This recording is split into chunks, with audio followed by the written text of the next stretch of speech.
ನಾನು ಬಸವರಾಜ್ ಮಾತಾಡ್ತಾ ಇದ್ದೀನಿ, ಪತ್ರಕರ್ತರು. ನಾನಿವತ್ತು ಒಂದು ರೀತಿ ತುಂಬಾ ಐತಿಹಾಸಿಕ ನಾಡು, ವಿಶೇಷವಾಗಿ ಬೈಲಹೊಂಗಲದ ಒಂದು ರೀತಿ ಅತ್ಯಂತ ಸಾಕಷ್ಟು ಐತಿಹಾಸಿಕ ಹಿನ್ನೆಲೆ ಇರ್ತಕ್ಕಂಥ ಒಂದು ರೀತಿ ಪ್ರಾಂತ್ಯ ಅಂದ್ರೆ ಇದೆ ನೋಡಿ, ಬೆಳವಡಿ. ವಿಶೇಷವಾಗಿ ಬೆಳವಡಿ ಅಂದ್ರೆ ಎಲ್ಲರಿಗೂ ಗೊತ್ತಾಗುತ್ತೆ, ಮಲ್ಲಮ್ಮನ ಹೆಸರು. ವಿಶೇಷವಾಗಿ ಸಾಕಷ್ಟು ಒಂದು ರೀತಿ ಐತಿಹಾಸಿಕವಾಗಿ ಅವ್ರದೇ ಆದ ಸಂಸ್ಥಾನ ಇತ್ತು.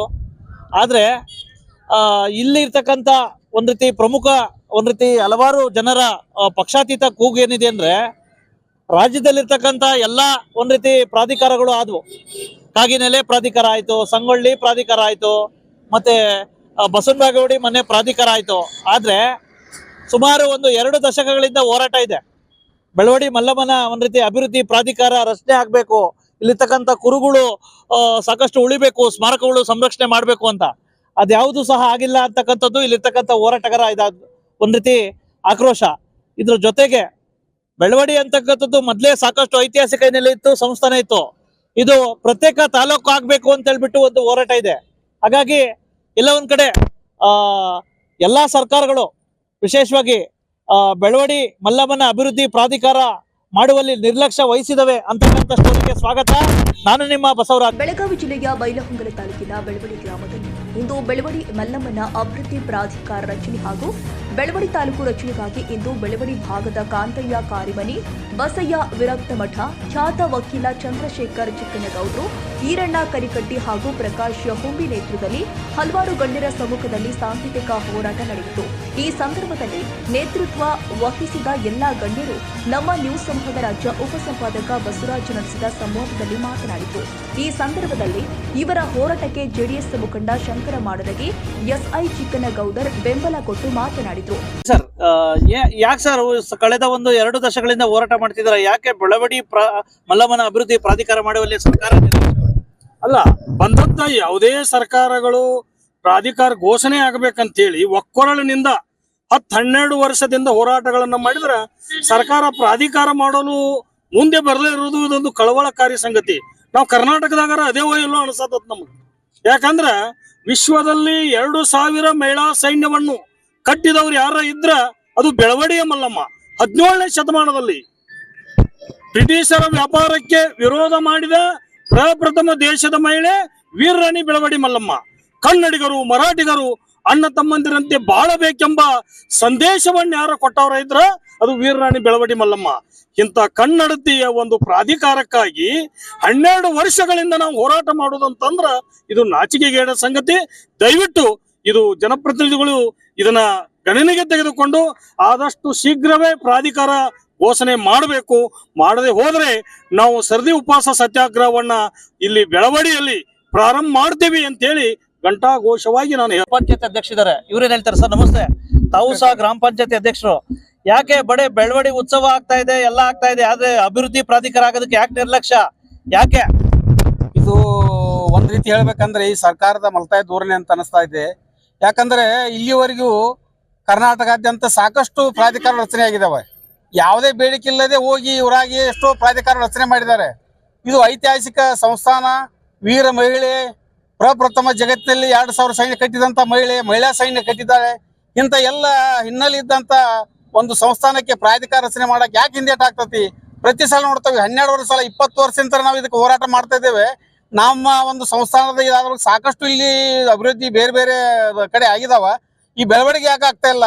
ಎಲ್ಲ ಜನಪ್ರತಿನಿಧಿಗಳಾಯ್ತು, ಇದು ಸರ್ಕಾರಗಳಾಯ್ತು, ಬಹಳ ದಿವ್ಯ ನಿರ್ಲಕ್ಷ್ಯ ತೋರ್ತಿದ್ದಾವು. ಇದು ಖಂಡಿತ ಇದು ಖಂಡಿಸುವಂತ ಒಂದು ವಿಚಾರ. ಇನ್ನು ಮುಂದಿನ ದಿನಮಾನದಲ್ಲಿ ಇದೇ ರೀತಿ ಆದರೆ ನಾವು ಈ ಬೆಳವಡಿ ಸಂಸ್ಥಾನದ ಎಲ್ಲ ಊರುಗಳಿಂದ ಪ್ರತಿ ದಿನ ನಾವು ಉಪವಾಸ ಕಾರ್ಯಕ್ರಮ ಮಾಡ್ಬೇಕಂತ ತೀರ್ಮಾನ ಮಾಡಿದ್ವು. ಜನಪ್ರತಿನಿಧಿಗಳನ್ನು ಬಹಿಷ್ಕಾರ ಹಾಕ್ತೇವೆ. ಖಂಡಿತ ಇನ್ನು ಇದಕ್ಕಾಗಿ ದೊಡ್ಡ ಮಟ್ಟದ ಹೋರಾಟವನ್ನು ಮಾಡ್ತೇವೆ ಅಂತ ಹೇಳಿ ಇವತ್ತಿನ ಹೇಳಕ್ ನಾವು ಬಯಸ್ತೇವೆ. ಇನ್ನೊಂದು ಕೂಗಿದೆ, ಪ್ರತ್ಯೇಕ ತಾಲೂಕು ಆಗ್ಬೇಕು ಅಂತ. ಮತ್ತು ಇದು ಸಾಕಷ್ಟು ಅಭಿವೃದ್ಧಿ ಹೊಂದಿದಂತ ಒಂದು ಬೆಳವಡಿ ಜಂಕ್ಷನ್ ಸ್ಥಾನ ಇದೆ. ಸುತ್ತಲೇ ಒಂದು 20 ಕಿಲೋಮೀಟರ್ ಯಲ್ಲಮ್ಮನ ಗುಡ್ಡದಿದೆ, ಧಾರವಾಡ ಸಮೀಪ ಇದೆ, ಕಿತ್ತೂರು ಸಂಸ್ಥಾನ ಸಮೀಪ ಇದೆ. ಇಂಥ ಎಲ್ಲ ಒಂದು ಜಂಕ್ಷನ್ ಸ್ಥಳ ಇದ್ದಂತ ಈ ಬೆಳವಡಿಯನ್ನ ತಾಲೂಕಾ ಕೇಂದ್ರವಾಗಿ ಮಾಡ್ಬೇಕಂತೇಳಿ ನಮ್ಮ ಎಲ್ಲರ ಒಂದು ಆಸೆ ಆಗಿದೆ. ದಯವಿಟ್ಟು ನಾ ಜನಪ್ರತಿನಿಧಿಗಳಿಗೆ ಮತ್ತು ಈ ನಮ್ಮ ರಾಜ್ಯದ ಮುಖ್ಯಮಂತ್ರಿ ಕೇಳ್ಕೋದೇನಂದ್ರೆ, ನಮ್ಮ ಈ ಬೆಳವಡಿ ಸಂಸ್ಥಾನ ಇದ್ದಂತ ಈ ಊರನ್ನ ತಾಲೂಕನ್ನಾಗಿ ಮಾಡಿ ಇಲ್ಲಿ ಅಭಿವೃದ್ಧಿ ಕಾರ್ಯನ ಹೆಚ್ಚಿನ ವೇಗದಲ್ಲಿ ಮಾಡ್ಬೇಕಂತ ಅವರಲ್ಲಿ ಮನವಿ ಮಾಡ್ತೇನೋ. ಇದು ಆಗದಿದ್ರೆ ಎಲ್ಲವನ್ನು ಸೇರಿಕೊಂಡು ನಾವು ಖಂಡಿತ ಇದಕ್ಕೆ ಹೋರಾಟಕ್ಕೆ ಇಳಿತೇವೆ ಅನ್ನುವಂತ ಒಂದು ಆಶಯವನ್ನು ಇವತ್ತು ವ್ಯಕ್ತಪಡಿಸ್ತೇನೆ. ವಿಶೇಷವಾಗಿ ಬೆಳವಡಿ ಅಭಿವೃದ್ಧಿ ಪ್ರಾಧಿಕಾರ, ಬೆಳವಡಿ ಮಲ್ಲವನ ಅಭಿವೃದ್ಧಿ ಪ್ರಾಧಿಕಾರ ಆಗುವಲ್ಲಿ ಯಾಕೆ ಸರ್ಕಾರದ ನಿರ್ಲಕ್ಷ್ಯ? ಸುಮಾರು 15 ವರ್ಷಗಳಿಂದ ನಾವು ಇದ್ರ ಬಗ್ಗೆ ಪ್ರಯತ್ನ ಮಾಡ್ಕೊಂತಾನೆ ಬಂದಿವಿ ಸರ್. ಆಗ ಸ್ಥಾಪಿತ ಸರ್ಕಾರಗಳಲ್ಲಿ ಕೂಡ ನಾವು ಸಾಕಷ್ಟು ಬಾರಿ ಮನವಿಯನ್ನು ಮಾಡಿದ್ದೇವೆ. ನಮ್ಮ ಭಾಗದ ಜನಪ್ರತಿನಿಧಿಗಳ ಮೂಲಕ ಸರ್ಕಾರದ ಮೇಲೆ ಒತ್ತಡನೂ ಹೇರಿವು. ಆ ಸಂದರ್ಭದೊಳಗೆ ಎಲ್ಲರೂ ಮಾಡ್ತೇವೆ ಅನ್ನುವಂಥ ಒಂದು ಆಶ್ವಾಸನೆ ಕೊಟ್ಕೊಂತ ಬಂದ್ರಲ್ಲ ಹೊರತಾಗಿ ಇಂದಿವರೆಗೆ ಯಾರೂ ಕಾರ್ಯಪ್ರವೃತ್ತರಾಗಲಿಲ್ಲ. ಅದು ನಮ್ಗೆ ತುಂಬಾ ಬೇಸರದ ಸಂಗತಿ. ಈಗೆಲ್ಲ ಬಂದು ನಾವು ಮಹಿಳೆ ಸಬಲೀಕರಣ, ಮಹಿಳೆಯರಿಗೆ ಸಮಾನವಾದ ಅಧಿಕಾರ ಕೊಡಬೇಕು, ಅದು ಇದು ಅಂತೆಲ್ಲ ಸಾಕಷ್ಟು ಸರ್ಕಾರಗಳಾಗಲಿ ಜನಪ್ರತಿನಿಧಿಗಳಾಗಲಿ ಮಾತಾಡ್ತಾರೆ. ಸುಮಾರು 16ನೇ ಶತಮಾನದಾಗ ಬೆಳವಡಿ ಮಲ್ಲಮ್ಮ ಆ ಒಂದು ಸಾಧನೆ ಮಾಡಿ ತೋರಿಸಿದಂಥ ವೀರ ಮಹಿಳೆ. ಅಂತ ಒಬ್ಬ ವೀರ ಮಾತೆಯ ಒಂದು ಪ್ರಾಧಿಕಾರವನ್ನು ರಚನೆ ಮಾಡ್ರಿ ಅಂತೇಳಿ ನಾವು ಸರ್ಕಾರಕ್ಕೆ ಸಾಕಷ್ಟು ಸಾರಿ ಮನವಿ ಮಾಡಿದ್ರು ಯಾರು ನಿರ್ಲಕ್ಷ್ಯ ವಹಿಸ್ತಾ ಇದ್ದಾರೆ. ಅದು ನಮ್ಮ ಬೆಳವಡಿ ಜನತೆಗೆ ಇರ್ಬೋದು, ಸುತ್ತಮುತ್ತಲಿನ ಜನತೆಗೆ ಬೇಸರದ ಸಂಗತಿ ಆಗಿದೆ. ಈಗಿದ್ದಂಥ ಶಾಸಕರಲ್ಲಿಯೂ ಕೂಡ ನಾವು ಹಲವಾರು ಬಾರಿ ಮನವಿ ಮಾಡ್ಕೊಂಡಿವಿ. ಅವರು ಕೂಡ ನಮ್ಮ ಮನವಿಗೆ ಸ್ಪಂದಿಸಿ ಕೆಲವೊಂದ್ಸಲ ವಿಧಾನಸೌಧದಲ್ಲಿ ಪ್ರಶ್ನೆನೂ ಹಾಕಿದ್ರು. ಈಗ ಸುಮಾರು ಒಂದು 15-20 ದಿವಸದಿಂದ ನಾವು ಊರನ್ನ ಒಂದು 50 ಜನ ಕೂಡ್ಕೊಂಡು ಶಾಸಕರ ಮನೆಗೆ ಹೋಗಿದ್ದೀವಿ ರೀ. ಅವಾಗ ಅವ್ರು ನಮಗೊಂದು ಭರವಸೆ ಕೊಟ್ಟಿದ್ದಾರೆ. ನನ್ನ ಅಧಿಕಾರ ಅವಧಿ ಒಳಗೆ ನಾ ಯಾವುದೇ ಪ್ರಶ್ನೆ ಇದನ್ನು ಮಾಡ್ತೇನೆ ಅನ್ನುವಂಥ ಒಂದು ಭರವಸೆಯನ್ನು ಕೊಟ್ಟಿದ್ದಾರೆ. ಆ ಭರವಸೆಯನ್ನ ಎಲ್ಲಿ ಮಟ್ಟಕ್ಕೆ ಅವ್ರು ಈಡೇರಿಸ್ತಾರೋ ಏನು ಅನ್ನೋದನ್ನ ಕಾದು ನೋಡುವಂತ ಒಂದು ಪ್ರಯತ್ನದಲ್ಲಿ ನಾವು ಇದ್ದೇವೆ. ಅದನ್ನ ಕಾದು ನೋಡ್ಕೊಂಡು ನಾವು ಮುಂದಿನ ದಿನಮಾನಗಳಲ್ಲಿ ಒಂದು ಉಗ್ರವಾದಂತಹ ಹೋರಾಟವನ್ನು ಮಾಡ್ಬೇಕಾಗತಿ. ಇದ್ರ ಜೊತೆಗೆ ಬೆಳವಡಿ ಮಲ್ಲಮ್ಮ ಪ್ರಾಧಿಕಾರದ ಜೊತೆಗೆ ನಮ್ಮ ಬೆಳವಡಿಯನ್ನು ತಾಲೂಕನ್ನ ಘೋಷಣೆ ಮಾಡ್ಬೇಕಂತೂ ಕೂಡ ನಮ್ಮ ಒತ್ತಾಯ ಇದೆ. ಈ ನಿಟ್ಟಿನೊಳಗೆ ನಾವು ಗ್ರಾಮಸ್ಥರೆಲ್ಲ ಸೇರಿಕೊಂಡು ಮುಂದಿನ ದಿನಮಾನಗಳಲ್ಲಿ ಒಂದು ಹೋರಾಟದ ರೂಪರೇಷೆಗಳನ್ನ ಹಾಕೊಂಡು ಹೋರಾಟವನ್ನು ಮುಂದುವರಿಸ್ತೀವಿ ಸರ್. ಈಗ ಕೆಲವೇ ದಿನಗಳಲ್ಲಿ ಬೆಳವಡಿ ಮಲ್ಲಮ್ಮನ ಉತ್ಸವ ಬರ್ತೈತೆ. ಈ ಸಂದರ್ಭದಲ್ಲಿ ಏನಾರು ಸರ್ಕಾರಕ್ಕೆ ಆಗ್ರಹ ಮಾಡ್ತೀರಾ? ಈ ಸಂದರ್ಭದಲ್ಲಿ ಘೋಷಣೆ ಮಾಡ್ಬೇಕು. ನಾವು ಮಲ್ಲಮ್ಮನ ಒಂದು ಪೂರ್ವಭಾವಿ ಸಭೆಯೊಳಗೆ ಇದನ್ನ ಘೋಷಣೆ ಮಾಡ್ಬೇಕನ್ನುವಂತ ಒಂದು ಉದ್ದೇಶ ಇಟ್ಕೊಂಡ ಈಗ 15-20 ವರ್ಷದಿಂದ ಶಾಸಕರ ಮನೆಗೆ ಹೋಗಿದ್ದೀವಿ ರೀ. ಆದ್ರೆ ಅವ್ರು ಏನ್ ನಮಗಂದ್ರು, ಇಲ್ಲ ಇಷ್ಟ ಅವಧಿ ಇದೇ ಒಂದು ಅವಧಿ ಒಳಗೆ ಆಗುದಿಲ್ಲ, ನಾನು ಸ್ವಲ್ಪ ಟೈಮ್ ಕೊಡ್ರಿ, ನಾ ಟೈಮ್ ಕೊಟ್ರೆ ಇದನ್ನ ಮಾಡೇ ತೀರ್ತೇನೆ ಅನ್ನುವಂತ ಮಾತನ್ನ ಅವ್ರು ಹೇಳಿದ್ರಿ. ಅದೇ ಪ್ರಕಾರ ಮನ್ DC ಅವ್ರು ಬಂದಾಗೂ ಕೂಡ ನಮ್ಮ ಜನ ಪ್ರಾಧಿಕಾರದ ಬಗ್ಗೆ ಅವರಿಗೆ ಒಂದು ಮನವಿಯನ್ನು ಕೊಟ್ಟಾರ. ಅವರು ಅದಕ್ಕೆ ಸ್ಪಂದಿಸಿದಾರ. ಮುಂದಿನ ನಿರ್ಮಾಣ ಹೇಳಿ ಸರ್, ಈಗ ಬೆಳವಡಿ ಮಲ್ಲಮ್ಮ ಅಭಿವೃದ್ಧಿ ಪ್ರಾಧಿಕಾರ ಆಗೋದಕ್ಕೆ ಯಾಕೆ ಏನು ಎಲ್ಲಾ ಪ್ರಾಧಿಕಾರ ಆಗ್ತಾವೆ, ಯಾಕೆ ಇದಕ್ಕೆ ಯಾಕೆ ಮಾಡ್ತಾ ಇಲ್ರಿ? ಬೆಳವಡಿ ಇದು ಐತಿಹಾಸಿಕವಾಗಿರ್ತಕ್ಕಂಥ ಕ್ಷೇತ್ರ. ಸುಮಾರು 16ನೇ ಶತಮಾನದಿಂದ ತಾನೇ ವೀರರಾಣಿ ಬೆಳವಡಿ ಮಲ್ಲಮ್ಮ ಸುಮಾರು 2,500-3,000 ಸೈನ್ಯ ಕಟ್ಕೊಂಡು ಹೋರಾಡಿ ಈ ದೇಶವನ್ನ, ಈ ನಾಡನ್ನು ಉಳಿಸಿರ್ತಕ್ಕಂಥ ಏಕೈಕ ದಿಟ್ಟ ಧೀಮಂತ ಮಹಿಳೆ ಯಾರಾದ್ರೂ ಈ ದೇಶದೊಳಗಿದ್ರೆ ಅದು ಬೆಳವಡಿ ಮಲ್ಲಮ್ಮ ಅಂತ ಘಂಟಾಘೋಷವಾಗಿ ಹೇಳ್ಬೇಕಾಗ್ತದೆ. ಜೊತೆಗೆ ಸರ್ಕಾರಗಳು ಯಾಕೆ ತಾತ್ಸಾರ ಭಾವನೆಯನ್ನು ತಾಳ್ತಾ ಇದಾವೆ? ಸರ್ಕಾರದವ್ರು ಹೇಳ್ತಾರೆ ಒಂದು ತಾಲೂಕಿನಲ್ಲಿ 2 ಪ್ರಾಧಿಕಾರ ಮಾಡಕ್ ಆಗೋದಿಲ್ವಂತ. ಇದು ನುಡಿಸಿಕೊಳ್ಳತಕ್ಕಂತ ಸೋಮಾರಿತನ ಐತಲ್ಲ, ಈ ಸರ್ಕಾರ, ಯಾವುದೇ ಸರ್ಕಾರ ದಯವಿಟ್ಟು ಬಿಡ್ಬೇಕು ಇದನ್ನ. ಯಾಕಂದ್ರೆ ಒಂದು ತಾಲೂಕಿನಲ್ಲಿ 2 ಪ್ರಾಧಿಕಾರ ಮಾಡಿಲ್ವಾ? ಮಾಡಿದಾರಲ್ಲ. ಮತ್ತೆ ಇದಕ್ ಮಾಡ್ಬೇಕಾದ್ರೆ ಯಾಕೆ 2 ತಾಲೂಕ್ ಬೇಕಾಗ್ತಾವು? ಗೊತ್ತಾಗೋದಿಲ್ವ ಇವ್ರಿಗೆ, ಸರ್ಕಾರದವ್ರಿಗೆ? ಇದನ್ನ ಈ ನುಡಿಸ್ಕೊಳ್ತಕ್ಕಂತ ಕಾರ್ಯವನ್ನು ದಯವಿಟ್ಟು ಸರ್ಕಾರಗಳು ಬಿಡಬೇಕು. ಈ ತಾಲೂಕಿನಲ್ಲಿ ಶೀಘ್ರವಾಗಿ ಬೆಳವಡಿ ಮಲ್ಲಮ್ಮನ ಪ್ರಾಧಿಕಾರ ಮಾಡಲೇಬೇಕು. ಇದಕ್ಕೆ ನುಡಿಸ್ಕೊಳ್ಳೋದು ಬಡದು ಹೋದ್ರ ಉಗ್ರವಂತ ಹೋರಾಟ ಆಗ್ತದೆ. ಹೋರಾಟ ಏನಾದ್ರೂ ಅನಾಹುತಗಳಾದ್ರೆ ಅದಕ್ಕೆ ಸರ್ಕಾರವೇ ಹೊಣೆ ಹೊರಬೇಕಾಗ್ತದೆ, ಬೇರೆ ಯಾರು ಹೊಣೆ ಆಗೋದಿಲ್ಲ. ಇದು ಸರ್ಕಾರ ವಹಿಸಬೇಕು. ಶೀಘ್ರದೊಳಗನೆ ಮಲ್ಲಮ್ಮನ ಪ್ರಾಧಿಕಾರಕ್ಕೆ ಅವರು ಒತ್ತನ್ನು ಕೊಡ್ಬೇಕು. ಜೊತೆಗೆ ಇದು ಸುಮಾರು ಊರುಗಳನ್ನ ಕನೆಕ್ಟ್ ಹೊಂದಿರತಕ್ಕಂತ ಒಂದು ಸರ್ಕಲ್ ಪ್ಲೇಸ್ ಆಗಿರೋದ್ರಿಂದ ಇದು ಬಹಳ ಮುಖ್ಯವಾಗಿ ತಾಲೂಕು ಆಗ್ಲಿಕ್ಕೆ ಒಂದು ಯೋಗ್ಯವಾಗಿರ್ತಕ್ಕಂಥ ಜಾಗ ಇದೆ. ಯೋಗ್ಯವಾಗಿದ್ದ ಜಾಗಕ್ಕೆ ತಾಲೂಕು ಘೋಷಣೆ ಆಗಬೇಕು. ಮತ್ತೆ ಅದ್ರ ಜೊತೆಗೆ ಬೆಳವಡಿ ಮಲ್ಲಮ್ಮನ ಪ್ರಾಧಿಕಾರವನ್ನ ಅವಶ್ಯವಾಗಿ ಮಾಡ್ಬೇಕಂತೇಳಿ ಸರ್ಕಾರಕ್ಕೆ ಮೂಲಕ ವಿಚಾರ, ಅಧಿಕಾರಿಗಳು ಹೇಳುವಂತ ವಿಚಾರ ಆಯ್ತು, ಮನವಿಯನ್ನು ಕೊಡ್ರಿ, ನಾವು ಅದನ್ನ ಪರಿಶೀಲನೆ ಮಾಡ್ತೀವಿ, ಕ್ರಮ ತಗೊಳ್ತೀವಿ. ಎಲ್ಲಿವರೆಗೆ ನಿಮ್ಮ ಪರಿಶೀಲನೆ ಕ್ರಮ ತೆಗೆದುಕೊಳ್ಳುವುದು? ಯಾರು ಅಂದ್ರ ಸುಮಾರು ನಿಮ್ಮ ಅಧಿಕಾರಿ ಇರೋ ಮಟ್ಟ ಪರಿಶೀಲನೆ ಆತಿ, ಕ್ರಮನೂ ಆತಿ. ಆದ್ರೆ ಪ್ರಾಧಿಕಾರ ರಚನೆ ಆಗೋದು ಯಾವಾಗ? ಅದು ಆಗ್ತಾ ಇಲ್ಲ. ಈ ನಿಟ್ಟಿನೊಳಗ ಸರ್ಕಾರ 2 ದಿವಸ ಒಂದು ಉತ್ಸವನ ಮಾಡಿಕಾರ ಕೈ ತೊಳ್ಕೊಂಡ್ ಬಿಟ್ರೆ ಇದು ಸಮಸ್ಯೆಗೆ ಪರಿಹಾರ ಅಲ್ಲ. ಬೆಳವಡಿ ಇತಿಹಾಸದನ್ನ ಮರೀಚಿಕೆ ಆಗಬಾರ್ದು. ಅದು ಇಡೀ ರಾಷ್ಟ್ರ ಮತ್ತು ರಾಜ್ಯಾದ್ಯಂತ ಬೆಳಕಿಗೆ ಬರಬೇಕು. ಅದು ಎಲ್ಲ ರೀತಿಯಿಂದ ಸಾಮಾಜಿಕವಾಗಿ, ಆರ್ಥಿಕವಾಗಿ ಬಹಳಷ್ಟು ಬಲಿಷ್ಠ ಆಗಾಕ ಒಂದು ಪ್ರೇರಣೆ ಆಕತಿ ಈಗಿನ ಜನಾಂಗಕ್ಕ. ಆ ನಿಟ್ಟಿನೊಳಗ ಪ್ರಾಧಿಕಾರ ಮಾಡುವುದರಿಂದ ಎಲ್ಲ ರೀತಿಯ ಬೆಳವಡಿ ಅಭಿವೃದ್ಧಿ ಆಕತಿ, ರಾಜ್ಯದ ಅಭಿವೃದ್ಧಿ ಆಕತಿ, ದೇಶದ ಅಭಿವೃದ್ಧಿ ಆಕತಿ. ಈ ಹಿನ್ನೆಲೆದೊಳಗ ನೀ ಎಲ್ಲ ಪ್ರಾಧಿಕಾರಗಳನ್ನ ಮಾಡ್ತೀರಿ. ಎಲ್ಲ ಪ್ರಾಧಿಕಾರ ಮಾಡಾಕ ನಿಮ್ಗೆ ರಾಜಕೀಯ ಇಚ್ಛಾಶಕ್ತಿ ಇರ್ತೈತಿ, ಆರ್ಥಿಕ ಸಬಲತೆ ಇರ್ತೈತಿ. 2-3 ತಿಂಗಳದಾಗ ಪ್ರಾಧಿಕಾರ ಮಾಡ್ಬೇಕಾದದ್ದನ್ನು ಮನಸ್ಸು ಮಾಡಿಕಾರ ಮಾಡೇ ಬಿಡ್ತೀರಿ. 2 ದಶಕಗಳಾದಂಥ ಕೂಗನ್ನ ನಿಮಗೆ ಪರಿಶೀಲನೆ ಹಂತದೊಳಗೈತಿ, ಇನ್ನ ಕ್ರಮ ತಗೊಳಕತ್ತೇವಂತ ಅಂತೀರಿ. ಯಾಕೆ ಈ ಧೋರಣೆ? ಯಾಕೆ ಬೆಳವಡಿ ಮಲ್ಲಮ್ಮ ಕನ್ನಡಕ್ಕೆ ಹೋರಾಟ ಮಾಡಿಲ್ವಾ? ಮಹಿಳಾ ಸಬಲೀಕರಣ ಒತ್ತು ಕೊಟ್ಟಿಲ್ವಾ? ಇತಿಹಾಸ ನಿರ್ಮಾಣ ಆಗಿಲ್ವಾ? ಯಾಕಿದು ಈ ತಾತ್ಸಾರ ಭಾವನ? ಸರ್ಕಾರ ಈ ನಿಟ್ಟಿನಲ್ಲಿ ದಿಟ್ಟ ಕ್ರಮವನ್ನ ತ್ವರಿತಗತವಾಗಿ ತೆಗೆದುಕೊಳ್ಳದೇ ಇದ್ದರೆ ನಾವು ಇಡೀ ಬೆಳಗಾವಿ ಮತ್ತು ಬೈಲೊಂಗಲು ಬೆಳವಡಿ ಗ್ರಾಮದಲ್ಲಿ ನಿರಂತರ ಸತ್ಯಾಗ್ರಹವನ್ನ ಹೋರಾಟವನ್ನ ಒಂದು ಬಂದ್ ಮಾಡುವಂಥ ಕೆಲಸವನ್ನು ಮಾಡ್ತೀವಿ. ಈ ಕ್ರಮಕ್ಕೆ ತಾವು ಸರ್ಕಾರದವರು ಯಾವುದೇ ರೀತಿ ನಮಗೆ ಮುಂದಿನ ಕ್ರಮ ತೆಗೆದುಕೊಳ್ಳದಂತೆ ನೀವು ಆದಷ್ಟು ಬೇಗನೆ ಈ ಪ್ರಾಧಿಕಾರ ರಚನೆ ಎಲ್ಲೈತಿ. ಈಗ ವಿಧಾನಸೌಧದಾಗ ಒಂದು ಚುಕ್ಕೆ ಮಾನ್ಯ ನಮ್ಮ MLA ಸಾರು ಅದನ್ನು ಕೇಳಿದರು, ಅದಕ್ಕೆ ನೀರು ಸರಿಯಾದಂಥ ಉತ್ತರನೇ ಇಲ್ಲ. ಚುಕ್ಕೆ ಪ್ರಶ್ನೆ ಕೇಳಿದಾಗ ಅದಕ್ಕೆ ಸಂಬಂಧಪಟ್ಟಂಥ ಏನು ಇಲಾಖೆದವರು ಪರಿಶೀಲನೆ ಕ್ರಮ ತೆಗೆದುಕೊಳ್ತೀವಿ. ಏನದ ಪರಿಶೀಲನೆ? ಒಂದು ಪ್ರಾಧಿಕಾರಕ್ಕೆ 8 ದಿವಸ 2 ದಶಕ ಆಗ್ಬೇಕಾ? ಯಾಕಿದು ತಾತ್ಸಾರ? ಬೇಡ. ದಯವಿಟ್ಟು ಎಲ್ಲ ರಾಜಕೀಯ ಮತ್ತು ಪ್ರತಿನಿಧಿಗಳಲ್ಲಿ ನಮ್ಮದು ವಿನಂತಿ ಏನಪ್ಪ ಅಂತಕ್ಕಂದ್ರೆ, ಇದು ಆದಷ್ಟು ಈ 28/1 ಏನು ಫೆಬ್ರವರಿ ಇದೆಯಲ್ಲ ಅಷ್ಟರೊಳಗೆ ಪ್ರಾಧಿಕಾರದ ಬಗ್ಗೆ ಒಂದು ಮಂಡನೆ ಆಗಬೇಕು. ಆ ನಿಟ್ಟಿನೊಳಗೆ ಒಂದು ವಿಶೇಷವಾದಂಥ ಸುಗ್ರೀವಾಜ್ಞೆ ಆಗಬೇಕು. ಏನು ತಪ್ಪೇನಿಲ್ಲ. ಎದಕ್ಕೂ ಸುಗ್ರೀವಾಜ್ಞೆ ಮಾಡ್ತೀರಿ, ಪ್ರಾಧಿಕಾರಕ್ಕೆ ಯಾಕೆ ಸುಗ್ರೀವಾಜ್ಞೆ ಮಾಡಬಾರ್ದು? ದಯವಿಟ್ಟು ಎಲ್ಲ ಮಾನ್ಯ ಮಂತ್ರಿಗಳು, ಸಂಬಂಧಪಟ್ಟಂಥ ಅಧಿಕಾರಿಗಳು ಇದಕ್ಕೆ ಗಮನ ಹರಿಸಿ ನಮ್ಮ ಕೂಗನ್ನ ಆಲಿಸಿ ಬೇಗನೆ ತ್ವರಿತಗತಿಯಲ್ಲಿ ತೆಗೆದುಕೊಳ್ಬೇಕೆಂದು ನಿಮ್ಮಲ್ಲಿ ಬೆಳವಡಿ ಮಲ್ಲಮ್ಮಗನ ತಾಲೂಕು ಕೊಡ್ಲಿಲ್ಲ, ಬೆಳವಡಿ ಮಲ್ಲಮ್ಮನ ತಾಲೂಕು ಕೊಡ್ಲಿ ಅಂತೇಳಿ ನಾವು ಒತ್ತಾಯ ಮಾಡ್ತೇವೆ.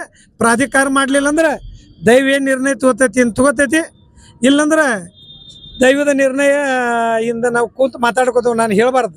ಆ ಕಾರಣಕ್ಕೆ ಇದು ಸಮಸ್ಯೆ ಹಂಗೇನು ಬಗೆಹರಂಗಿಲ್ಲ. ಇದು ಯಾವ್ದಾರ ಒಂದು ಇತ್ಯರ್ಥ ನಿಮಗೆ ಎಲ್ಲರೂ ನಾವು ಹಿರಿಯರು ಮಾತಾಡ್ಕೊಂಡು ಈ ನಿರ್ಣಯಕ್ಕೆ ನಾವು ಬಂದೇ ಬರ್ತೇವೆ. ಯಾಕಂದ್ರೆ ಇವ್ರು ಹೇಳಿದ ಕೇಳಕ್ಕೆ ನಾವೇನು ಇಲ್ಲಿ ಹೋರಾಟ ಮಾಡತ್ತಲ್ಲ. ಎಲ್ಲರೂ ನೋಡೋಣ, ಏನು ಒಮ್ಮೆ ಅವ್ರು ತಕ್ಕತ್ತು ನಮ್ಮ ತಕ್ಕತ್ತು. ಈಗೇನಾಗಾರ ತಾಯಿ ಯಲ್ಲಮ್ಮ ದೇವಿ ಪ್ರಾಧಿಕಾರ ಯಾರು ಬಿಡುಕಿಟ್ಟಿದ್ರು ಇಲ್ಲ, ಮತ್ತು ಘೋಷಣೆ ಹೆಂಗೆ ಮಾಡಿರಿ ಸರ್ಕಾರ? ಅಲ್ಲಿ ಸೌಂದತ್ಯ MLA ಪ್ರಾಧಿಕಾರ ಬೇಕಾಗೈತಿ, ನಿಮಗೆ ಬೇಡ ಆಗೈತಿ. ಮತ್ತು ನೀವು ಬೈಲೊಂಗಲ್ದಾಗ ಏನೇನು MLAಗಳಿದ್ರಿ ಅಂದ್ರೆ ಏನು ನಾವು ಏನು ಬೆಳವಡಿಯಾಗ ಏನು ಒಟ್ಟೇನು ತಾಕತ್ತಿಲ್ಲ ನಮ್ಗೆ. ಯಾರಿಗೆ ನಾವು ತಾಲೂಕದಾಗ ಹೋರಾಟ ಚಾಲು, ಇನ್ಮೇಲೆ ನಮ್ಮ ತಾಲೂಕು ಹೋರಾಟ ಚಾಲು ಮಾಡ್ತೇವೆ. ಮತ್ತು ನಾವು ಪ್ರಾಧಿಕಾರ ಮಾಡೋ ತನಕ ಯಾರು ನಾವು ಬಿಡಂಗಿಲ್ಲ. ಇದೇ ಗಟ್ಟಿ ನಿರ್ಧಾರ. ಇದು ಸಾಕಷ್ಟು ದಿನ ಆಯ್ತು. ನಾವು ಒಂದು 20 ವರ್ಷ ಆದ್ರಿ ಬೆಳವಡಿ ಪ್ರಾಧಿಕಾರ ಆಗ್ಲಿ ಅಂತೇಳಿ ಹೋರಾಟ ಮಾಡಕೈತೆ. ಪ್ರತಿಯೊಂದು ಸರ್ಕಾರ ಬಂದಾಗನು ಮಾಡ್ತೇವು, ಮನವಿ ಕೊಡ್ರಿ, ಅದನ್ನ ಮಾಡ್ರಿ ಇದನ್ನ ಮಾಡ್ರಿ ಅಂತ ಹೇಳ್ಕೊಂತನ ಬಂದಾರು. ಇಲ್ಲಿ ಮಠ ಆದ್ರೂ ಮಾನ್ಯೊಂದು ಉತ್ಸವ ಪೂರ್ವಭಾವಿ ಸಭೆಗೆ ನಮ್ಮ DC ಅವರು, CO ಅವರು, ಎಲ್ಲಾ ಜಿಲ್ಲಾಧಿಕಾರಿಗಳು ಎಲ್ಲರೂ ಬಂದಿದ್ರು, ಶಾಸಕರು ಇದ್ರು.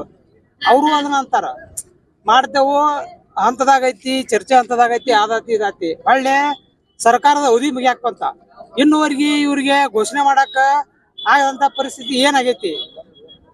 ಈಗ ಬಸವನ ಬಾಗಿ ಹೊಡಿದು ಪ್ರಾಧಿಕಾರ ಮಾಡಿದ್ರ, ಈಗ ನಮ್ಮ ಹಿರಿಯರು ಹೇಳಿದಂಗ ಅದಕ್ಕೆ ಹೆಚ್ಚಿನ ಒತ್ತು ಇದ್ದಿರ್ಕಿಲ್ಲ, ಅದಕ್ಕೆ ಹೋರಾಟನೂ ಇದ್ದಿರ್ಕಿಲ್ಲ, ಆದ್ರೂ ಮಾಡಿದ್ರು.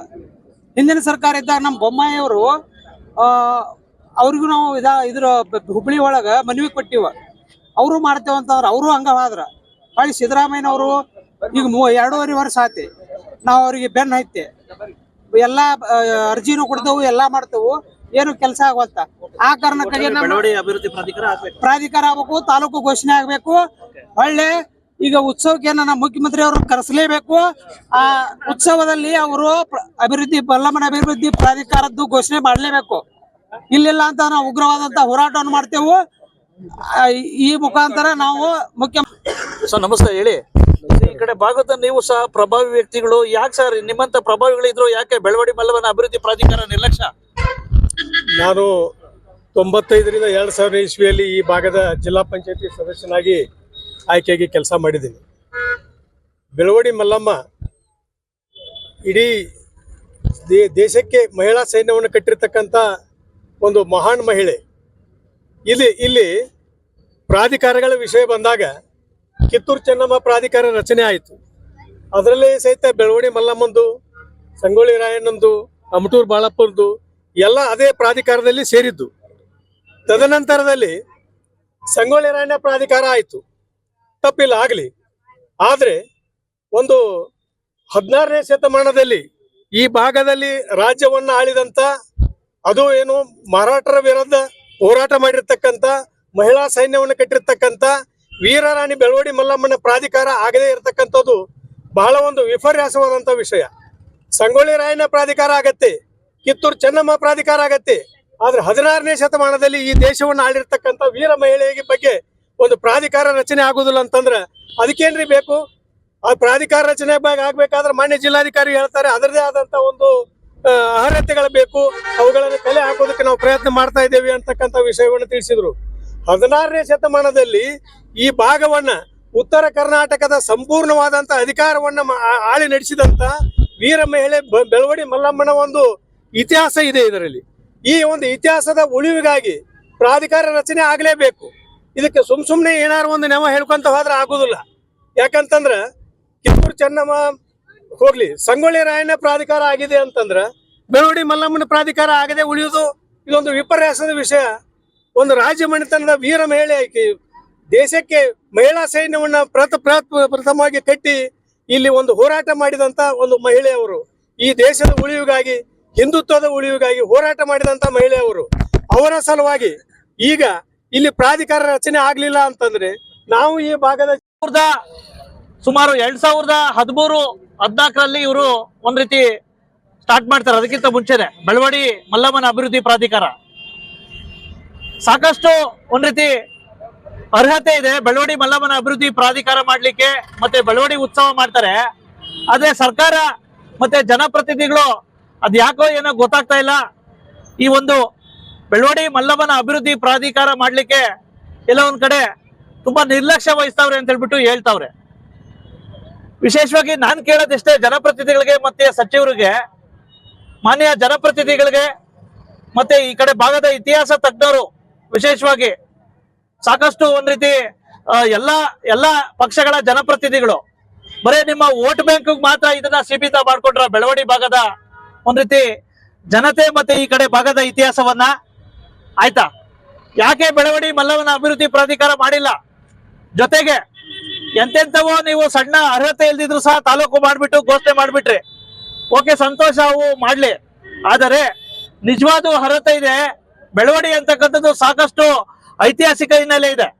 ಆಯ್ತಾ, ಆದಾಗ್ಯೂ ಸಹ ಇಲ್ಲಿ ಬೆಳವಡಿ ತಾಲೂಕು ಯಾಕೆ ಘೋಷಣೆ ಮಾಡಬಾರ್ದು? ನೀವು ಬೆಳವಡಿ ಪ್ರತ್ಯೇಕ ತಾಲೂಕು ಯಾಕೆ ಘೋಷಣೆ ಮಾಡಬಾರ್ದು ಅಂತಕ್ಕಂಥದ್ದು ನನ್ನ ಒಂದ್ ರೀತಿ ಪ್ರಶ್ನೆ. ಈಗ ಆಲ್ರೆಡಿ ನಾನು ಮಾತಾಡಿದೆ, ಶಾಸಕರು ಮಾತಾಡಿದೆ, ಮತ್ತೆ ಮಾಜಿ ಶಾಸಕರು ಮಾತಾಡಿದೆ, ಎಲ್ಲರೂ ಮಾತಾಡಿದೆ, ಅವ್ರವ್ರ ಅಭಿಪ್ರಾಯ ವ್ಯಕ್ತಪಡಿಸಿದ್ರು. ಎಲ್ಲರೂ ಸಹ ನಾನ್ ಸಪೋರ್ಟ್ ಮಾಡ್ತೀನಿ ಅಂತ ಹೇಳಿದ್ರಿ, ಸಂತೋಷ. ಆದರೆ ಬದ್ಧತೆಯಿಂದ ನೀವು ಸರ್ಕಾರದ ಬಗ್ಗೆ ಯಾಕೆ ಇದ್ ಮಾಡ್ತಾ ಇಲ್ಲ? ಈಗ ಏನು ಬಸವನ ಬಾಗೇವಾಡಿ ಅಭಿವೃದ್ಧಿ ಪ್ರಾಧಿಕಾರದ ಹೋರಾಟ ಇರ್ಲಿಲ್ಲ ರೀ, ಏಕಾಏಕಿ 1 ವರ್ಷದಲ್ಲಿ ಯಾವ ರೀತಿ ಆಯ್ತು ಬಸವನ ಬಾಗೇವಾಡಿ ಏನು ಅಭಿವೃದ್ಧಿ ಪ್ರಾಧಿಕಾರ? ಈ 1 ವರ್ಷದಲ್ಲಿ ಆಗಿದೆ. ಆದರೆ 12 ವರ್ಷಗಳಿಂದ ನಿರಂತರವಾಗಿ ಹೋರಾಟ ಮಾಡ್ತಾವ್ರೆ, ಹೋರಾಟಗಳನ್ನ ಜೀವಂತವಾಗಿ ಇಟ್ಟಿದ್ದಾರೆ. ಬೆಳವಡಿ ಮಲ್ಲಮ್ಮನ ಅಭಿವೃದ್ಧಿ ಪ್ರಾಧಿಕಾರ ಮಾಡಬೇಕು ಅಂತ ಹೇಳ್ಬಿಟ್ಟು, ಆದ್ರೆ ಅದಕ್ಕೆ ನಿರ್ಲಕ್ಷ್ಯ ಮಾಡ್ತಾ ಇದ್ದೀರಲ್ಲ, ಯಾಕೆ? ಬೆಳವಡಿ ಮಲ್ಲಮ್ಮನ ಬಗ್ಗೆ ಯಾಕೆ ನಿಮ್ಗೆ ನಿರ್ಲಕ್ಷ್ಯ? ಹಾಗಾಗಿ ದಯವಿಟ್ಟು ಈಗ ಬರ್ತಕ್ಕಂಥ ಬಜೆಟ್ ಬರ್ತಾ ಇದೆ, ದಯವಿಟ್ಟು ಇನ್ನು ಕಾಲಾವಕಾಶ ಕೇಳಿದರೆ ದಯವಿಟ್ಟು ಮಾನ್ಯ ಸಿದ್ದರಾಮಯ್ಯ ಸಾಹೇಬ್ರಿಗೆ ಎಲ್ಲರದು ಇಲಾಖೆಗಳ ಪ್ರತಿ ವಾರ ಮಾಹಿತಿ ತಗೋತಾವ್ರೆ, ಅದಕ್ಕೆ ಸೇರಿಸ್ಬೇಕು. ಮತ್ತೆ ಈಗೇನು ಬೆಳವಡಿ ಮಲ್ಲಮ್ಮ ಉತ್ಸವ ನಡೀತಾ ಇತ್ತಲ್ಲ, ಅದೇ ಸಂದರ್ಭದಲ್ಲಿ ಬೆಳವಡಿ ಮಲ್ಲಮ್ಮನ ಅಭಿವೃದ್ಧಿ ಪ್ರಾಧಿಕಾರ ಘೋಷಣೆ ಮಾಡ್ಬೇಕು ಅಂತ ಹೇಳ್ಬಿಟ್ಟು ಈ ಸಂದರ್ಭದಲ್ಲಿ ನಾನು ಮನವಿ ಮಾಡ್ಕೊಳ್ತೇನೆ. ಮತ್ತೆ ಬೆಳವಡಿ ತಾಲೂಕನ್ನ ಘೋಷಣೆ ಮಾಡ್ಬೇಕು. ಯಾಕಪ್ಪ ಅಂತಂದ್ರೆ ಈ ಕಡೆ ಭಾಗದ ಸಾಕಷ್ಟು ಹಳ್ಳಿಗಳು ಬರ್ತವೆ, ಸಾಕಷ್ಟು ಜನ ದೂರಕ್ಕೆ ಹೋಗ್ಬೇಕು, ಎಲ್ಗೆ ಬೈಲ ಹೋಗ್ಲಕ್ಕೆ. ಹಾಗಾಗಿ ದಯವಿಟ್ಟು ಬೆಳವಡಿ ಅನ್ನ ವಿಶೇಷ ಪ್ರಕರಣ ಅಂತ ಬಂಧಿಸಿ ಪ್ರತ್ಯೇಕ ತಾಲೂಕು ಮಾಡ್ಬೇಕು ಅಂತ ಹೇಳ್ಬಿಟ್ಟು ಈ ಕಡೆ ಭಾಗದ ಜನತೆ ಪರವಾಗಿ ಒಬ್ಬ ಪತ್ರಕರ್ತನಾಗಿ ನಾನು ಮನವಿ ಮಾಡ್ಕೊಳ್ತೇನೆ. ನಮಸ್ಕಾರ, ಥ್ಯಾಂಕ್ ಯು. ಇನ್ನು ನಮ್ಮ ನ್ಯೂಸ್ ಸಮೂಹದ ರಾಜ್ಯ ಉಪಸಂಪಾದಕ ಬಸವರಾಜ್, ಈ ಬೆಳವಡಿ ಮಲ್ಲಮ್ಮನ ಅಭಿವೃದ್ಧಿ ಪ್ರಾಧಿಕಾರ ರಚನೆ ಹಾಗೂ ಪ್ರತ್ಯೇಕ ಬೆಳವಡಿ ತಾಲೂಕು ರಚನೆ ಬಗ್ಗೆ ಹಾಲಿ ಬೈಲಹೊಂಗಲ ಕ್ಷೇತ್ರದ ಶಾಸಕ ಮಹಂತೇಶ್ ಗೌಜರಿಗೆ ಮಾಜಿ ಶಾಸಕ ಜಗದೀಶ್ ಮೆಟಗುಡ್ಡ, ಮಾಜಿ ಶಾಸಕ ವಿಶ್ವನಾಥ್ ಪಾಟೀಲ್ ಅವರ ಗಮನಕ್ಕೆ ತೆಗೆದುಕೊಂಡು ಬಂದು ಅಭಿಪ್ರಾಯ ಸಂಗ್ರಹ ಮಾಡಿ ಬೆಳಕು ಚೆಲ್ಲುವ ಕೆಲಸ ಮಾಡಿದ್ದಾರೆ. ಇಲ್ಲಿ ಒಂದು ಬೆಳವಡಿ ಅಭಿವೃದ್ಧಿ ಪ್ರಾಧಿಕಾರ ಆಗ್ಬೇಕು ಅಂತ ಹೇಳ್ಬಿಟ್ಟು ಒಂದು ಮೊದಲಿಂದನೂ ಒತ್ತಾಯ ಇದೆ. ಇವತ್ತು ಒಂದು ಸಾಂಕೇತಿಕ ಪ್ರತಿಭಟನೆ ಮಾಡ್ತಾವ್ರೆ. ಇನ್ನೊಂದ್ ಕಡೆ ಬೆಳವಡಿ ಪ್ರತ್ಯೇಕ ತಾಲೂಕು ಆಗ್ಬೇಕು ಅಂತ ಹೇಳ್ಬಿಟ್ಟು ಅವ್ರ ಕೂಗಿದೆ. ಹಾಗಾಗಿ ತಾವು ಸಹ ಈ ಕಡೆ ಭಾಗದಲ್ಲಿ ಒಳ್ಳೆ ಕೆಲಸ ಮಾಡಿದವರು. ನಿಮ್ಮ ಅಭಿಪ್ರಾಯ ಹೆಂಗೆ ಸರ್ ಇದಕ್ಕೆ? ಪ್ರಾಧಿಕಾರ ಮಾಡ್ಬೇಕಂತ ಬಹಳ ದಿವಸದಿಂದ ಒಂದು ಬೇಡಿಕೆ ಇದೆ. ಹಾ, ಮಾಡಿದ್ರೆ ಒಳ್ಳೇದು. ಇದು ಬೆಳವಡಿ ತಾಲೂಕು ಆಗೋದಕ್ಕೆ ಸರ್ ನಿಮ್ಮ ಅಭಿಪ್ರಾಯ ಹೆಂಗೆ ಸರ್? ಬೆಳವಡಿ ತಾಲೂಕು ಆಗೋದಕ್ಕೆ ಅದೇನು ಸರ್ಕಾರದ ವಿಚಾರ ಅದು. ಹಾ, ಅದಕ್ಕೆಲ್ಲ ಇದನ್ನ ಉಳ್ಕಿದ್ದೆಲ್ಲ ಇನ್ಫ್ರಾಸ್ಟ್ರಕ್ಚರ್ ಕೊಡ್ಬೇಕಾಗ್ತದೆ. ಹಾಂ ಸರ್. ಆದ್ರೆ ನಮ್ದೇನು ಅಭ್ಯಂತರ ಇಲ್ಲ. ಈಗ ಇವರು ಅಭಿವೃದ್ಧಿ ಪ್ರಾಧಿಕಾರ ಮಾಡೋದಕ್ಕೆ ಇಲ್ಲಿ ಒಂದು ಅನಿರ್ದಿಷ್ಟಾವಧಿ ಸತ್ಯಾಗ್ರಹ ಕೊಡ್ತಾರಂತೆ, ಹಾಗಾಗಿ ನಿಮ್ಮ ಬೆಂಬಲ ಇರುತ್ತಲ್ಲ ಸರ್ ಇದಕ್ಕೆ? ಇರ್ತದೆ. Okay sir, okay. ಅದಕ್ಕೋಸ್ಕರ ತಗೊಂಡೆ ಸರ್ ನಿಮ್ಮ ಅಭಿಪ್ರಾಯ ಅಂತ ಹೇಳ್ಬಿಟ್ಟು ಹೋರಾಟ ನಡೀತಾ ಇದೆ. ಹ್ಞೂ ರೀ. 12 ವರ್ಷದಿಂದ ಹೋರಾಟ ಮಾಡ್ತಾ ಇದ್ವಿ. ಈಗ ಬಸವನ ಬಾಗೇವಾಡಿ ಅಭಿವೃದ್ಧಿ ಪ್ರಾಧಿಕಾರ ಶಾರ್ಟ್ ಟೈಮ್ಗೆ ಆಗಿದೆ, ಬಟ್ ನಮ್ದು ಇನ್ನೂ ಆಗಿಲ್ಲ ಅಂತ ಹೇಳ್ಬಿಟ್ಟು ಅವ್ರದ್ದು ಕೂಗಿದೆ ಸರ್ ಜನಗಳು. ಹೌದ್ರಿ, 8 ವರ್ಷ ಆತ್ರಿ ಮಾಡಕ್ ಹೇಳಾಕತ್ತದ ಆಗವತ್ತದ. MLA ಅದಕ್ಕೆ ಲಕ್ಷ್ಯ ಇಲ್ರಿ, ಏನ್ ಮಾಡೋದು? ಹೌದಾ ಸರ್? ಹಾಂ ಸರ್, ಹಾಂ ಸರ್. ಹಾಗಾಗಿ ಮತ್ತೆ ಇನ್ನೊಂದು ಬೆಳವಡಿ ತಾಲೂಕು ಆಗೋದಕ್ಕೆ ನಿಮ್ಮ ಅಭಿಪ್ರಾಯ ಹೆಂಗೆ ಸರ್? ಇವ್ರು ಪ್ರತ್ಯೇಕ ತಾಲೂಕು ಆಗಬೇಕು ಬೆಳವಡಿ ಅಂತ ಹೇಳ್ಬಿಟ್ಟು ಒಂದು ಬೆಳವಡಿ ತಾಲೂಕು ಆಗ್ಬೇಕಂತ ನಮ್ದು ಹೋರಾಟ ಐತ್ರಿ. ಅದು ಏನಾಗೈತಿ ಈಗ, ಹಾಂ ರೀ, ನೆಕ್ಸ್ಟ್ ಮಾಡೋರ್ದಾರಲ್ಲ ಹೆಂಗೆ ಇದ್ರು, ಈಗ ನೆಕ್ಸ್ಟ್ ಇವು ಜಿಲ್ಲಾ ವಿಭಜನೆಗೆ ಅದು ಅಂದ್ರೆ ಹಾಂ ರೀ, ಅದ್ರೊಳಗೆ ತಾಲೂಕಾ ಎಕ್ಸ್ಟ್ರಾ ಆಗತ್ತ. ಅದ್ರೊಳಗೆ ನಾವು ಆ ಟೈಮ್ ಈಗ ಸುಮ್ಮನೆ ಹೇಳಿ ಉಪಯೋಗ ಇಲ್ರಿ, ಅದು ಮಾಡಿ ಹಾಂ ಸರ್, ಈಗ ಮಾಡೋದಿಲ್ಲ ಅವ್ರ. ಮೊದಲು ಜಿಲ್ಲಾ ವಿಭಜನೆ ಆಗ್ಬೇಕಲ್ಲ ನಮ್ದು. ಹಾಂ ಸರ್, ಹಾಂ ಸರ್. ಈಗ ಜಿಲ್ಲಾ ಬೈಲಹೊಂಗಲ ಜಿಲ್ಲಾ ಆದಾಗ ಮುಂದಿನ ಸುದ್ದಿ ಅದೆಲ್ಲ. ಈಗ ಒಟ್ಟಾರೆ ಏನಪ್ಪಾ ಅಂತಂದ್ರೆ ಇವ್ರ ಹೋರಾಟಕ್ಕೆ ನೀವು ಸಂಪೂರ್ಣ ಕೈ 100% ನಮ್ದು ಸರ್. ಅದು ಯಾಕಂದ್ರೆ ನಾವು ಮೊದಲು ಹೋರಾಟ ಮಾಡಿದಾರೆ. ನಾ MLA ಇದ್ದಾಗ ಏನಾಯ್ತು ಆಕ್ಚುಲಿ, ಹಾಂ ಸರ್, ಅದನ್ನ ಪ್ರಾಧಿಕಾರ ಬೆಳವಡಿ ಮಲ್ಲಮ್ಮ ಪ್ರಾಧಿಕಾರ ಮಾಡ್ಬೇಕಂತೇಳಿ CM ಇವರೇ ಇದ್ರು, ಸಿದ್ದರಾಮಯ್ಯ ಇದ್ರು ಅವಾಗನು. ಹಾಂ ಸರ್, ಅವಾಗ ನಾವು ಲೆಟರ್ ಕೊಟ್ಟಿವಿ, ಎಲ್ಲ ಕೊಟ್ಟಿವಿ. ಅವಾಗ ಏನಂದ್ರೆ ಜಿಲ್ಲಾಗ ಒಂದೇ ನಾವು ಅಭಿವೃದ್ಧಿ ಪ್ರಾಧಿಕಾರ ಮಾಡ್ತೀವಿ, ಅದರೊಳಗೆ ನಿಮ್ದು ಹಾಕ್ತೀವಿ ಅಂತೇಳಿ ಬೆಳವಡಿನೂ ಕಿತ್ತೂರು ಪ್ರಾಧಿಕಾರದಾಗ ಸೇರಿಸಿರ ಅವಾಗ. ಹಾಂ ಸರ್. ಇಲ್ಲ, ಬೊಮ್ಮಾಯಿ ಅವರು ಇದ್ದಾಗ ಏನೋ ಇದು ಮಾಡಿದಾರಂತೆ ಸರ್ ಇವರು. ಇಲ್ಲ, ಆಮ್ಯಾಗೆಲ್ಲ ಪ್ರತಿ ಯಾವ ಮಿನಿಸ್ಟರ್ ಎಲ್ಲ ಕೊಟ್ಟಿರ್ತೀವ್ರಿ ಆ ಮತ್ತಾರೆ. ಆದ್ರೆ ಆಮ್ಯಾಗ ಏನ್ ಮಾಡ್ರಿ ಅವರು, ಹಾಂ ಸರ್, ಸಿದ್ದರಾಮಯ್ಯ ಅವರು ಮೊದಲು ನಮಗೆ ಹೇಳಿದಂಗೆ ಒಂದು ಜಿಲ್ಲಾಕ್ ಒಂದೇ ಪ್ರಾಧಿಕಾರ ಅಂತ ಹೇಳಿದವರು. ಮತ್ತು ತಾವು ಏನ್ ಮಾಡ್ರು, ಸಂಗೊಳ್ಳಿ ಪ್ರಾಧಿಕಾರ ಒಂದು ಮಾಡಿಬಿಟ್ರು ಆಗ ಲಾಸ್ಟ್ ಮೂಮೆಂಟ್ ಒಳಗೆ. ಕರೆ ಬೆಳವಡಿ ಮಲ್ಲ ಮಾಡಲಿಲ್ಲ. ನಮ್ದು ಗೌರ್ಮೆಂಟ್ ಇಲ್ಲ ಅಂದ ಕೂಡಲೇ ಮತ್ತೆ ನಮ್ಗೆ ಹೆಚ್ಚು ಪ್ರೆಷರ್ ಮಾಡೋಕ್ಕಾಗಲಿಲ್ಲ. ಈಗ ಅಟ್ಲೀಸ್ಟ್ ಇವ್ರು ಗೌರ್ಮೆಂಟ್ ಇವ್ರದೈತಿ, MLA ಅದಾರ, ಇವ್ರು ಮಾಡ್ರ ಆಗ್ತೈತಿ, ಇವ್ರು ಮಾಡಾಕ್ತಾ ಇರಲ್ಲ. ಅವರು ಮಾಡ್ತೀನಿ, ಪ್ರಯತ್ನ ಮಾಡ್ತಾ ಇದ್ದೀನಿ ಅಂತ ಹೇಳ್ತಾರೆ ಸರ್. ಏನ್ ಪ್ರಯತ್ನ ರೀ, ಎಲ್ಲ ಬೇರೆ ಕಡೆ ಮಾಡ್ತಾರೆ. ಇವ್ರು ಏನ್ ಪ್ರಯತ್ನ ಹೋಗಿ ಕುಂಡಿರ್ಬೇಕ್ರಿ, ಅಂದ್ರೆ ಆಗ್ತೈತಿ. ತುಂಬಾ ಪ್ರಯತ್ನ ಕೂತವ್ರು ಆಗುದಿಲ್ಲ. ಇವರು MLA ಇದ್ದವ್ರಿಗೆ ಅದಕ್ಕೆ ಇದು ಬೇಕು, ಮಾಡ್ಬೇಕನ್ನುವಂತ ಒಂದು ಮನುಷ್ಯನೊಳಗಿದ್ರೆ ಆಗ್ತೈತಿ. ಇಲ್ಲ ಸುಮ್ಮನೆ ಎಲೆಕ್ಷನ್ ಎಲ್ಲ ಹೇರ್ ಕೆಲಸ ಆಗಲ್ಲ. ಆಯ್ತು ಸರ್, ಆಯ್ತು ಸರ್, ಓಕೆ ಸರ್. ಹ್ಞೂ ಓಕೆ, ಥ್ಯಾಂಕ್ ಯು. ಬನ್ನಿ ಸರ್. ಹಾಂ ಹೇಳ್ರಿ ಸರ್, ಬಸವರಾಜ್ ಸರ್ ಮಾತಾಡ್ತಾರೆ, ಪತ್ರಕರ್ತರು ಸರ್. ಹಾಂ ಹೇಳ್ರಿ ಸರ್, ಇಲ್ಲಿ ಬೆಳವಡಿಲಿ ಒಂದು ರೀತಿ ಅಭಿವೃದ್ಧಿ ಪ್ರಾಧಿಕಾರ ಆಗಬೇಕು ಅಂತ ಹೇಳ್ಬಿಟ್ಟು ಒಂದು ಅನಿರ್ದಿಷ್ಟಾವಧಿ ಸತ್ಯಾಗ್ರಹ ಕೂಡ ಕೂತವ್ರೆ. ಎಲ್ಲಿ? ಇಲ್ಲಿ ಬೆಳವಡಿಲಿ ಸರ್. ಹಾಗಾಗಿ ಈಗ ಅದು ನೀವು ಎಲ್ಲ ಚುಕ್ಕೆ ಪ್ರಶ್ನೆ ಎಲ್ಲ ಹಾಕಿದ್ದೀರಂತೆ ಸರ್. ಹಾಗಾಗಿ ಇದು ಅಭಿಪ್ರಾಯ ಹೆಂಗೆ ಸರ್? ಇದು ಪ್ರಯತ್ನ ಮಾಡಿದ್ದೀವಿ, ಯಾರು ಅದಕ್ಕೆ ಮಾಡಬಾರ್ದು ಅನ್ನೋದು ಯಾರ್ದು ಅಭಿಪ್ರಾಯ ಇಲ್ಲ. ಹಾಂ sir. Take time. Government report ಕಳಿಸಿದ್ದಾರೆ, ಈಗ ಆಲ್ರೆಡಿ AC ಕಡೆಯಿಂದ ರಿಪೋರ್ಟ್ ಹೋಗಿದೆ, AC/DC ಕಡೆಯಿಂದ. ಹಾಂ sir. Government will take decision. ಅಲ್ಲ, ಅವ್ರೇನು ಹೇಳ್ತಾವ್ರೆ, 12 ವರ್ಷದಿಂದ ಇದು ಹೋರಾಟ ಮಾಡ್ತಾ ಇದ್ವಿ, ಈಗ ಬಸವನ ಬಾಗೇವಾಡಿ ಅಭಿವೃದ್ಧಿ ಪ್ರಾಧಿಕಾರ ಆಗಿದೆ. ಅಲ್ಲ ನೋಡ್ರಿ, ನನಗೆ ಅದು ಗೊತ್ತಿಲ್ಲ. ಹಾಂ ಸರ್, ಅಭಿವೃದ್ಧಿ ಪ್ರಾಧಿಕಾರ ಆಗಿದೆ, ಬೆಳವಡಿ ಅಭಿವೃದ್ಧಿ ಪ್ರಾಧಿಕಾರ ಆಗಬೇಕು, ಅದನ್ನ ನಾವು ಪ್ರಾಮಾಣಿಕವಾಗಿ ಪ್ರಯತ್ನ ಮಾಡ್ತಾ ಇದೀವಿ, ಮಾಡ್ತೀವಿ ಅಷ್ಟೇ. ಹಾಂ ಸರ್. ಮತ್ತೆ ಪ್ರತ್ಯೇಕ ತಾಲೂಕು ಆಗಬೇಕು ಬೆಳವಡಿ ಅಂತ ಕೂಗಿದೆ ಸರ್ ಇಲ್ಲಿ. ಅದು ನನಗೆ ಗೊತ್ತಿಲ್ಲರಿ. ನೀವು ಈಗ first time I am hearing that one. ಹಾಂ ಸರ್. ಹಾಗಾಗಿ ಇದಕ್ಕೆ ನಿಮ್ಮ ಅಭಿಪ್ರಾಯ ಹೆಂಗೆ ಸರ್, ಪ್ರತ್ಯೇಕ ತಾಲೂಕು ಆಗೋದಕ್ಕೆ ಬೆಳವಡಿ? ಅಂದ್ರೆ ನಾ ಯಾಕೆ ವಿರೋಧ ಮಾಡ್ರಿ, ಅವ್ರು ಮಾಡ್ತಾರಂದ್ರೆ ತಾಲೂಕು ಮಾಡೋ ಮುಂದೆ ಅವರು ಪ್ರಸ್ತಾವನೆ ಕೊಟ್ಟರೆ ಮಾಡಿಕೊಡ್ತೀನಿ ಅಂತ. ಹೌದು ಸರ್. ಎಲ್ಲರಿಗೂ ಇನ್ನಾದ್ರೂ ಈ ಬೆಳವಣಿಗೆ ಪ್ರತ್ಯೇಕ ತಾಲೂಕು ರಚನೆ ಹಾಗೂ ಪ್ರಾಧಿಕಾರ ರಚನೆಯಾಗುತ್ತಾ ಕಾದು ನೋಡಬೇಕಾಗಿದೆ. ಕನ್ನಡಿಗರ ಮೆಚ್ಚಿನ ನಿಮ್ಮ AJ 24/7 ನ್ಯೂಸ್ ಕನ್ನಡ ವಾಹಿನಿ ಇದೀಗ ಟಿವಿಯಲ್ಲಿ ಲಭ್ಯ. ವೇಳೆ ನೋಟಿಸ್ ಕೊಟ್ಟಿದ್ರೆ ವಾಪಸ್ ತಗೋತೀವಿ. ಇವತ್ತು ವಕ್ಫ್ ಪ್ರಾಪರ್ಟಿ ಅಂತೇಳಿ ಬರ್ತದೆ ಅಂತ ಹೇಳಿದ್ರೆ ರೈತರು ಬೀದಿಗೆ ಬದಲು ಏನ್ ಮಾಡ್ಬೇಕಾಗತ್ತೆ? ಯಾರು ವೋಟ್ ಹಾಕಲಿಲ್ಲ ಅಂದ್ರೆ ಗ್ಯಾರಂಟಿನೆಲ್ಲ ಸ್ಟಾಪ್ ಮಾಡ್ಬಿಡ್ತೀವಿ.